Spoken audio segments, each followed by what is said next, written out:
Yes, I did. So I packed it up and brought it back to the crib. Just a little something, show you how we live. Everybody want it, but it ain't that serious.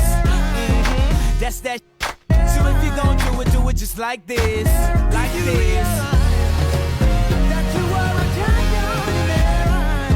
Hey guys, and welcome back to the Dr. Brownsville Podcast. And we're here with Mr. Napoli. Let's give Mr. Napoli a round of applause, ladies and gentlemen. Thank you. Woo! So, Mr. Napoli, how are you, man? How you doing? Doing well, yeah. Good, doing good, well. good. New father, it's all good. Really?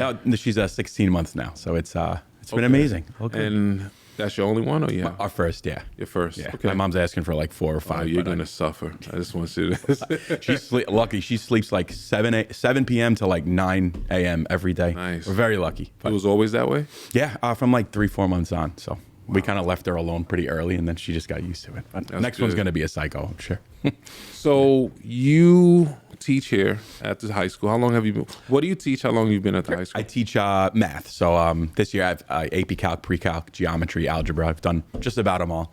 I'm going into my 9th year. This February will be my 9th year. Wow, 9 years. Did you come to teaching right out of high school, or you? No. So actually, I went my first degree. I got spooked from my guidance counselor about the job market. So I went into just math in general, and before I started my teaching classes, I was going to be an actuary because I wanted to do something with it. And then I started studying for it, and I was like, I can't. Not for you. Definitely not. I need the people. That's a very boring job. Very, very. And then I went to Stony Brook for graduate school to get the teaching cert after that. So I have like a math business degree and math teaching degree at Stony Brook. Well, let's go back. So you were born and raised where? Long Island, New York City. Where you from? Holbrook, Long Island. Holbrook, Way Long out Island. there. Way out. Okay. I still live out there. It's a trip. How long is your? It's like 40 miles. I carpool with Miss D'Iorio and Kevin Corey. So we carpool together. So it saves on traffic and stuff. And that's coming from East, 40 minutes in. 50-ish an hour sometimes. Oh, gosh. Yeah, that is it's a lot. Yeah, do you have to can be a take lot. turns driving? We shuffle. Yeah. Okay. Sometimes we have to drive ourselves. We have after school things, but usually it's one of us. We drive. Okay. Yeah. And you grew up out there. I did. Yeah. So we always use this time also to speak about the teachers' experiences as students because we want to humanize the teachers. Mm-hmm. Sometimes as students, you might feel like, they're perfect and everything they do is great. What kind of student were you? First of all, what elementary school did you go to, and what kind of student were you? So I went to Grundy Avenue Elementary, and Sachem was my district. And believe it or not, anyone who knows me, I'm not quiet, but I was like pin drop quiet, straight A's, like goody two shoes, afraid to get in trouble. Yeah, I was like, and then something happened in middle school, and then I just I don't know, kind of came out of my shell a bit. And that's just the time. Yeah, like middle school, you lose it a little bit. So you were a quiet kid in elementary, and then I you started went crazy in joking around a bit, and then my teachers would be like, I'd always get right there to like almost annoy them, and then I'd bring it down all the time. I don't know how I'd get suspended, but I would kind of push it to the edge a little bit. Where's your family from? What's your heritage? My mom's family's from Puerto Rico. My dad's Italian. Oh, okay. Yeah, so my grandparents were born in Puerto Rico, and yeah. Were they like tough parents, or were they kind of my parents with us? I always asked them. I was like, I want you to help me and my wife, so that to teach us how they raised us, because they were like hands off, but also a little bit strict, but not too strict, where they like trusted us to make our own choices. But at the same time, we didn't take advantage of that. Me and my sisters, like we knew that if we messed up, it's game over. Like my mom, she was very sweet, but she's a Puerto Rican mom. She's old school, yeah, tough, yeah. But no, they're great. Yeah, I think for myself, because like my parents were strict, and I never had the ability. I never had the capacity to speak to adults the way that I see children speak to. It is literally amazing to me to see how they speak to adults, because it never crossed my mind. No. Because in my mind, if I speak this way, I don't know what's going to happen when I get home. It's game over. So it's interesting. Yeah. I think it's a generational I think thing. so too. And also the language, just when adults are around, not even if it's directly at them, just like in the hallways or wherever you are. It's like you're, you guys, you're going to be in a job one day, and you can't say this out loud when you're. I'm the principal. I'm older. I'm 40-something years old. Nobody's business the exact age. But I feel uncomfortable in front of my mom. I just, And I know, she's Panamanian. Anything might happen. So I try to stay on her good side. Yeah. So you said in middle school you started losing your mind a little bit? Yeah, I met a couple of friends who were all so close. We have a big group of guys, like 7 or 8 of us that we, now our kids are hanging out together. That's cool. It's hard to find. We're very lucky. Our wives are somewhat cordial with each other. We just kind of hang out with us and they kind of just sit there. But I just started like joking around and I would get in trouble. Like I still had good grades. Did you get suspended? Did you ever get suspended? I got ISS actually, in school suspensions. Wow. Never OSS though. But they would just let me out like the end of the day because they knew I wasn't like, it was more just, I was just trying to make people laugh. Yeah. So it wasn't anything like, like disrespectful like to a teacher or like, hurting someone. It was always amongst students. Yeah, like with each other. And then like I'd say weird stuff. Like one time I had this Miss McMahon. She was my middle school, my chemistry teacher in 10th grade. So sweet. Like we got along really well. But one day I found a gorilla, live like a realistic gorilla mask. So I put it on and she's at the bush. She's very soft spoken and she's going. And she had like a beaker or something and like her chalk in her hand. So I put the mask on. I crouch up to her and she turns around and I'm just there like this. And she threw the thing. The beaker went flying across the room. Oh my God. Chalk went flying and she was so mellow. This lady screamed at me so I got so scared. She sent me out right to like I don't know if it was past room or something like that, but she sent me to the principal's office. Why would you do so? What? How? Stupid. How do you get there? I don't know. I don't know how I got the mask in the school either. Like no one saw it in my bag. Well, listen, man. I think it's important. Sorry, Jeff. I think it's important that people see folks who are successful that you made some mistakes. Of course, there's you made some. Now you get into high school, and the question that I have for you is like, when did you stop that kind of stuff and say, you know what, I need to mature a little bit? What was it? At what grade would you say reality set in and you needed to chill out a little bit? I'd say like 11th to 12th when I started the AP classes, like AP calculus, and when I 9th, I had an amazing teacher in 10th grade. We still talk to this day. We're close. And he was the one who made me want to be a math teacher or something in the math field. So 10th, 11th grade was like, all right, I want to do something with math. Like I have to hammer down, that's why I took like physics, AP physics and calculus and that, because just to try different things and see like which one would work for me. But once I realized like, which I feel like a lot of students, I tell my 9th graders now too, it's like, you're young, you're 14, 15 years old, but high school goes so fast. Yeah. And you may not know exactly what you want to do, but whatever class you're taking, put your 100% effort in it. Because number one, you might not know if it's something that you're interested in, that you love. At the end of the day, if you're going for nursing or for basket weaving, whatever, you're going to have to take math at some point in the future. So, colleges like to see well-rounded students. So I think it's important for us, as teachers to have those conversations. Like, you're a kid, but you're an adult very quick. And once you graduate, it's almost like a flick of a switch. I believe that there's a study that states that algebra is like the gateway to college success. And for myself, I love math. I love algebra.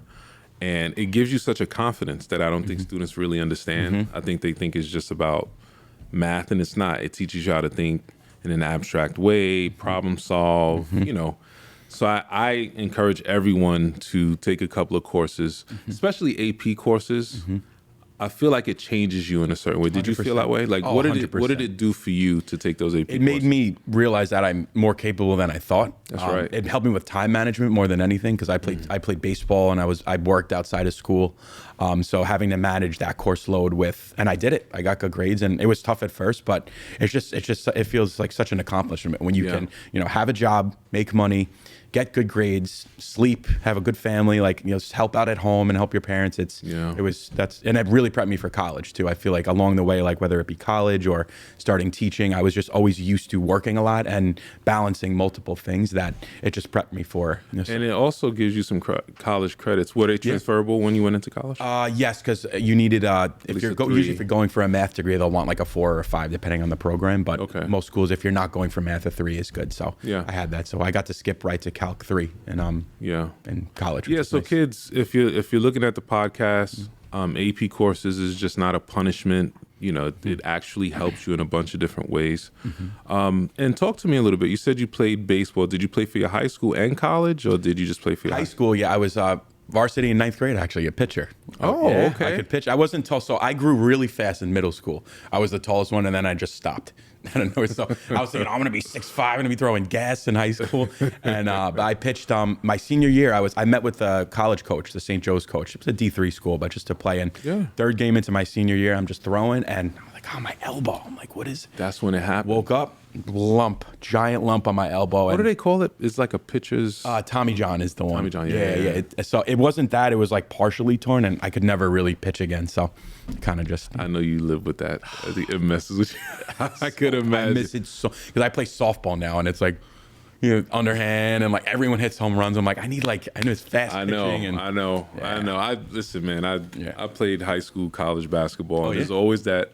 What if? Like, what if I took it seriously when I was younger? Like, a lot of kids who play sports, they have no clue how to work out, how to train, how to improve. And I always look back and I'm like, man, I wish if you just I would have just more. I know. took it Well, all the seriously. resources now, like Instagram or TikTok, like for them to see, like you could teach yourself almost anything from YouTube. If you want to condition, I want my legs stronger for pitching. I want to jump higher. Like everything's there. That's why when I go to these sporting events with these kids, I'm so harsh because in the back of my mind, I know you don't train. I know you guys don't. You don't study film. You don't listen to your coach. Like when I went to I don't even want to say the sport because then they're gonna think I'm picking on them. But I went to a game and they started arguing with one another in front of the other team. I said, wow, this has got to be the dumbest thing I've ever seen in my life. I mean, the other team's like, we won. They're That's like, it. that's It's over. the end of the Game game. over. And they do it all the time. Oh, no. That's no good. You guys know who you are. I'm not going to say anything. Not going to say anything. Somebody's in the room. But so what college did you go to? I went to St. Joseph's in Patchogue and then Stony Brook after. Cool. For like how was college for you? I loved it, honestly. So it was both commuter schools, but I met my wife and I was in a fraternity. She was in a sorority. So we met that's like cool. my first year. So an arranged marriage kind of Pretty situation. much. You have to be with her. No, she was like president and I was president. That's how we met. And wow. 15 years later, we're still together. That's cool, man. Yeah, it was nice. You're married for... we're married in 2019. So married for 6 But you've been together since 2000. 7 years. 7 years, yeah. Almost. Listen, Yeah, brother. Listen, hey, sis, how you doing? God bless you. I'm not a part of whatever he forgot. Please don't be mad at me. That's cool, man. Yeah, it was so nice. You're with your college sweetheart. Yeah. Yeah. That's cool. And you just had your first kid. My daughter, Olivia, yeah. You want to have more? I think I definitely won. You gotta have maybe a, two. You gotta have a boy. I'm trying. You gotta balance that out. So when she told, I was firstborn boy, so I'm like, I just always had in my head, and we're gonna have a boy first. I don't know why, which is what I thought. So we get like the online like the gender reveal. So I'm like, she's like, after we look at it, we'll call our parents, and I'm expecting boy. I'm like John Jr. I'm like all this. I'm like he'll definitely have more hair than me, I hope. And then I look and it says girl, and I'm just like white. I wasn't mad. I was just like, you wasn't everything prepared changes. for it. Now I'm like boyfriends. I'm like this. And I'm like, oh my God. I'm like, she's joining jujitsu with me when she's 4. I'm like, Yeah. So then she's like, no second process. Let's call it. Let's FaceTime everybody. So my mom, dad, cousin, and I'm just in the back. I'm like, thank you. Just traumatized, but I'm so glad I had her. Like, calmed me down a lot. Like it's been the best. Girls, they're gonna take care of you. That's what exactly. I do know. Boys, heard. you don't know. Yeah. They're gonna Depends go on to another state or something. They forget your name. Exactly. So what I do like about you specifically as a teacher is something that you probably is gonna hit you from left field. I love the camaraderie that you have with your colleagues. It seems as if you really get along with your colleagues, and I wanted to talk to you about that. Like, how does it feel coming into the building, working with you? Like, is that just your personality? Is it something that you started? Because it seems as if it's a group of you guys that are really close, and I just want you to talk about it. I appreciate it. Thank you.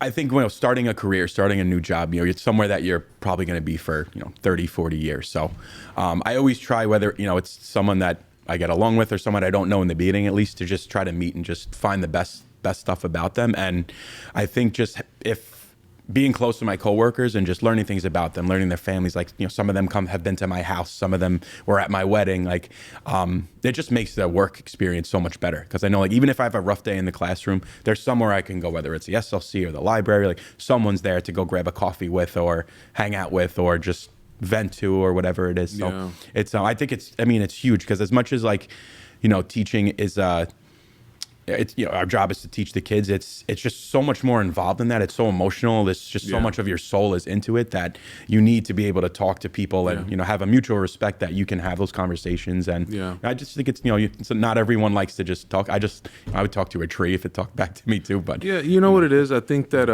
I see staff members that actually really enjoy their time in the building and they have a bunch of friendships. And then I see staff members that are a little bit more isolated. And there's no judgment. No, of course. But in my mind, I feel like if you were to open up a little bit and build friendships, sometimes with folks that you have nothing in common with, it makes work a little bit lighter. 100%. And I think that you do a good job of being that person for folks. I appreciate it. Thank you. So now we have a couple of questions. Yes, sir. Mets or the Yankees? Oh, Yankees. Born and raised, thank God. I actually called my dad a couple of weeks ago. We were talking. I was like, Dad, I just want to say, I thank God in my prayers that you raised me. Raised you right. He raised you right. He did, yeah. What about you? I have a friend who loves the Mets. I'm not a baseball person, but I will join the bandwagon of the Yankees every once in a while. To me, it's like, because I'm a Giant fan, unfortunately, too. So it's brutal. See, that's the thing. Brutal. So it's like, I don't know how I would just sit and watch a team like lose every week, especially baseball's 160 games. Like I couldn't sit there and it's a lot. The games to play. For myself, baseball. I got into baseball during the pandemic. Oh yeah. Yeah, because I used to be a principal in Bushwick. You know that. And baseball is huge in Bushwick. Huge Dominican population. Let's go. Monroe High School, is that somewhere around there? Monroe High School. No. There's a guy I used to be on a travel team with. He coaches that, and like half their kids make the major league draft, and like every year he's got like 2, 3, or 4 kids that make it to a that sounds major like league the Bronx. Bronx, yes, it is the Bronx, yes. Yeah. Monroe Eagles are red colors, yeah. Grand Street campus in Bushwick has a couple of kids that were drafted out of there. But anyway, got into it during the pandemic, and also I started getting into football during the pandemic. I'm not a football or baseball person, but I got into it. What's your team? The Giants, you said. Giants, yeah. I used to like the 49ers. I like Kirk Cousins. Yeah. I just like him. Yeah. In terms of the way. This guy, what's his name? They call him the GOAT, Tom Brady. Tom Brady. Yeah, I love Tom. I like him, but he's scary. He is. It's kind of. He's a little low. All right. Basketball. Which one is it? What team? I don't watch basketball too much. Not a huge. I think it's the same thing with like. It would be Knicks though if I did. When I do watch. I feel like hockey, basketball. If I go to a game, I love it to watch. But I guess because I didn't play them, it's tough for me to like relate to it as much. I guess. What about combat sports? I do. I like watching UFC. I do jiu-jitsu. I can't watch. Let me tell you something. I like it, but I can't watch. It's a lot. It's brutal. It's a lot. I saw some dude catch an elbow, and his all of his emotions was showing. I said, "No, this is not for me." And my son, he wrestles. I actually saw him at MacArthur High School. Yeah. I boxed. I don't like seeing other people go through that kind of stuff. So UFC is brutal. It's brutal. Just a lot. Yeah. But this was cool, man. And you DJ. I do. You DJ. What's your DJ name? Just Napoli. I went through like 10 different names, and then everyone just called me DJ Naps or Napoli. So I saw the flyer. Brand calls me Johnny Naps. DJ Johnny Naps. Okay, cool. So you're DJing next week. Yeah, I am. Cool, man. I tried to. It's like tough to find a couple of the kids who were DJing here. I was talking to them about a DJ name is so important because you want it to be catchy, but you have to think one day eventually if you start to do like corporate events you can't be like DJ. 2 guns in the air. Yeah, it's like 2 Chainz, but like you can't. It's got to be something DJ like Crash Out. You gotta can't be do something that. Professional-ish, unless you make another brand. Like so, I have like my DJ one, then I have my business page, which is more like wedding content and things like that. That's cool, man. Yeah, and I DJ as well. Yeah, I heard. And I think that the mindset of a DJ is different because it's all about making sure that the group. Everybody is happy. I'm reading body language. And it helps with even being able to MC and DJ. Like that helps. That's helped me with everything I've done in life. That's like the basis of how I lead schools. Is like how's everyone doing? Everyone has to be maybe not loving it, but on the same page that they're all together. And then if you see one person that's kind of crazy off in the corner, you go, whatever. Leave that guy. Anyway, it was great talking with Brown, you, man. Appreciate it. So great to talk to you. Thank you for having me. Let's give Mr. Napoli a round of applause. Woo! All right. All righty. Good job, man.